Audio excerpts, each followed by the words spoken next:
Assalamualaikum warahmatullahi wabarakatuh. Kalau Tuan Guru sampun kenal tiang yang lain nama tiang Pak Lalu Mardan, tak jauh dari Gedang Pelungguh tiang dari Kunia. Yang dia nakcakan semua guru tiang, Pelungguh guru tiang. Yang punya guru umurnya sekarang 88 tahun. Tuan Guru Joya Adenan.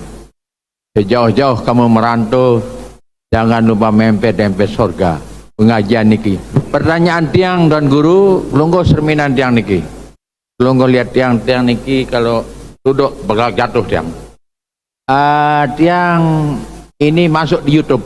Okay? Begitu ba'da subuh tiang dari YouTube yang ngaji di rumah. Di sini enak sekarang. Pertanyaan tiang, apakah doa yang di sini sepertikan kalau pagi-pagi untuk pendengar RRI seluruh NTB gitu kan. Nah, setiap doa di sini nak ngamin. Kalau kita lungguh berdoa subuhnya di sini atau maghrib, itu kita di rumah sana ikut ngamin, okay? Yang ikut ngaji. Lunasan ke hikmah manfaat apakah yang dapat itu kata-kata emper surga itu. Satu. Kedua, tadi di awal pelungguh bilang di Jepang. Di Jepang itu dia takut dia nebis dengan bajang run. Apakah di sana tidak ada komunitas kalau di Eropa, Jerman, Inggris orang Buddha masuk Islam? Di Jepang niki apakah di narak kiai drike dan lain sebagainya sehingga dia mengatakan ingat tendek pada bangkol atau kawin lah. Nunasa napura dia lucu tapi saya Assalamualaikum warahmatullahi wabarakatuh. Assalamualaikum warahmatullahi wabarakatuh. Jadi dulu Sayyidina Umar nih, beliau itu berumah di Awali di Madinah. Awali itu daerah yang tidak terlalu dekat dengan Masjid Nabawi. Jadi agak tinggi, agak berjarak dari masjid. Maka Sayyidina Umar dengan tetangganya itu bersepakat. Apa kesepakatan mereka? Pak, kan Nabi memberikan pengajian tiap hari di masjid. Biasa habis sholat, ya, entah itu subuh, kadang-kadang maghrib. Kita sepakat Pak ya, hari ini kalau saya lagi berdagang, lagi sibuk, Sida yang pergi ke sana, dengar pengajian Nabi itu seperti apa. Setelah mengaji di Nabi nanti kembali beritahu saya apa yang Anda dapatkan dari pengajian Rasulullah SAW. Besok saat Anda sibuk, saya yang turun, saya yang mengaji. Nanti kalau saya kembali, saya beritahu Anda.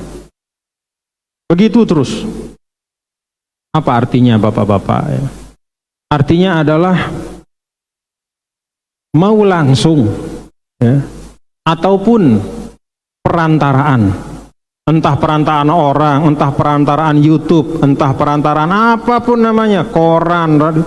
Selama ilmu itu sampai kepada kita, maka kewajiban kita untuk berusaha mengamalkannya. Dan itu menjadi nikmat rezeki ilmu. Mana yang lebih afdol? Sama, ya, sama saja. Kalau misalnya kita punya handphone, lalu kita nyalakan YouTube, keluar pengajian misalnya di Masjid Istiqlal, dapat tidak kita pahala? Dapat. Apakah masuk kepada tolabul ilm? Dapat. Kata tolab itu artinya mencari. Maka setiap gerakan tangan kita yang menyebabkan ilmu sampai kepada kita itu tolab. Bapak buka handphone Bapak nih, ketik pengajian Islamic Center, keluar pengajian. Entah sebulan yang lalu, 2 bulan. Nah, gerak tangan kita itu tolab. Termasuk mencari ilmu itu. Tangannya. Kita bergerak dari tempat tidur kita ke depan TV, nyalakan TV untuk cari pengajian atau acara yang bagus, itu juga tolabul ilm. Kaki kita bergerak, kaki bergerak, tangan bergerak, mata juga itu semua tolabul ilm. Jadi tolabul ilm tidak harus dalam bentuk yang paling ideal. Memang kalau memang ada waktunya, maka kalau kita bergerak semua badan kita, itu kan semuanya dapat pahala. Tangan, kaki, mata, uang keluar untuk ongkos juga dapat pak semua. Tapi kalau di rumah kan tidak semuanya yang bergerak. Tapi tidak masalah, ya, karena prinsipnya adalah al-amru idza dhaqa ittasa. Urusan dunia ini, ya, sudah demikian kompleks sehingga tidak ada yang boleh menyempitkan sesuatu. Kita harus saling memaklumi, ya. Jadi belum tentu juga orang yang setiap hari datang ke majelis taklim berarti dia lebih baik daripada yang tidak, belum tentu, ya. Karena yang namanya amal itu kan banyak, Pak, ya. Jadi kalau kita lihat ada orang yang setiap hari puasa sunnah, misalnya setiap Senin Kamis puasa terus, bagus. Tapi jangan kemudian kita hukumkan orang yang tidak puasa Senin Kamis itu kurang baik dibanding yang puasa Senin Kamis. Kenapa? Karena banyak pintu kebaikan yang lain. Dia Senin Kamis tidak puasa, tapi dia sedekahnya jalan terus misalnya. Yang kita nggak tahu. Hati-hati. Orang bahkan orang yang ahlul maksiat, kata ulama, kita harus hati-hati juga. Ada orang berbuat maksiat kemarin, kalau bisa jangan kita omongin hari ini. Kenapa? Siapa tahu tadi malam dia sudah tobat. Berarti Anda menggibah, ya, Anda menggibah seorang yang sudah lepas sifatul fisik, sifatul maksiat dari dirinya. Kan itu sudah tobat tadi malam. Jadi bagaimana amannya? Udah nggak usah cari-cari kesalahan orang. Kalau kita melihat seperti yang sering saya sampaikan, kalau kita melihat kekurangan orang dalam bentuk sikap, perilaku, bahkan fisik atau apapun, maka kita mengucapkan alhamdulillahilladzi afani mimma btalahu. Segala puji bagi Allah yang melindungi aku dari apa yang dicobakan kepada dia. Sudah cukup itu. Jadi kita berlapang-lapang, ya. Bahkan kepada sesuatu yang sifatnya maksiat pun, ya, kita jangan kemudian menjadikan komoditas untuk diomongkan, ya. Terus jadi digibahkan, jangan. Kalau maksudnya adalah islah, memperbaiki, boleh, tapi harus dengan cara yang baik. Tapi jangan untuk semata-mata menghujat. Apalagi kalau amal soleh. Pokoknya prinsipnya zaman ini, pokoknya bisa beramal soleh silahkan. Dengan semua fasilitas yang ada. Nggak bisa ngaji, datang lewat YouTube, ya. Dan seterusnya. Pokoknya prinsipnya adalah dalam hal kebaikan itu pintu-pintu dibuka oleh Allah Subhanahu wa Ta'ala. Insya Allah semuanya mendapatkan ganjaran yang sebaik-baiknya. Wallahu a'lam bishawab. Makasih.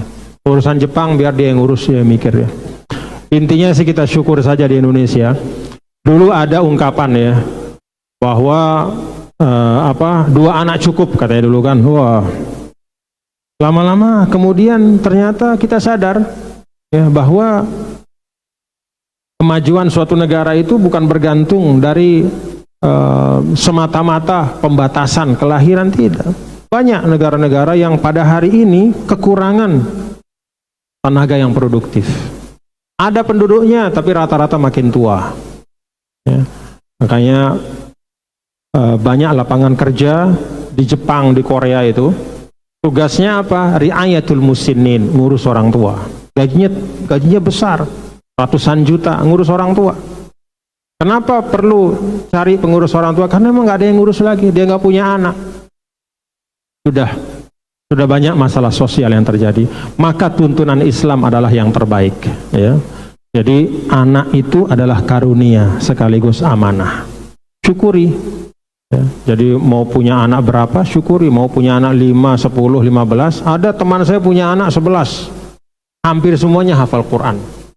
Alhamdulillah. Jadi kalau seperti itu, banyak anak itu berkah bagi dia karena dia didik dengan baik, gitu, ya. Indonesia hari ini alhamdulillah tidak seperti Jepang.